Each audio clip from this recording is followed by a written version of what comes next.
Hello, সালাম, নমস্তে। এটা হচ্ছে পটলে গ্রেট করেছি, ছোট ছোট আলু টুকরো করেছি। তার মধ্যে কড়াইটা গরম করে তেলটা দিয়ে ওর মধ্যে নাড়ানাড়ি করছি, ব্রাউন মতন ভেজে নেব। আর তার মধ্যে একটু তেল দিয়ে এবার পাঁচফোড়ন দিয়েছি, যেটা গ্রেট করেছিলাম পটলটা ওর মধ্যে দিয়ে দিলাম। এবার আমি এটা নাড়ানাড়ি করে ভালো করে ভেজে নিচ্ছি।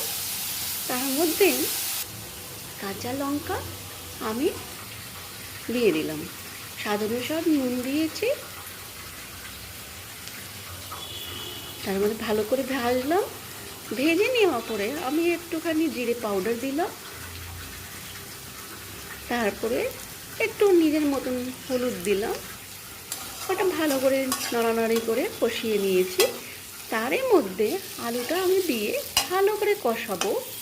কষানো হওয়ার পরে একটু সামান্য আমি ওর মধ্যে জল দিলাম। এবার আমি ছোটো ছোটো টুকরো করে কেটে নেওয়ার পরে ধনে পাতা প্রেফার করেছি, কেন কি এটা টোটাল পেঁয়াজ রসুন ছাড়া নিরামিষ আছে। এবার আপনারাও ট্রাই করবেন, যদি পছন্দ হয় একটা লাইকও করে দেবেন। এইটা হচ্ছে আমার ছেলে ভালোবাসে না পটল খেতে, তো এটা এক ধরনের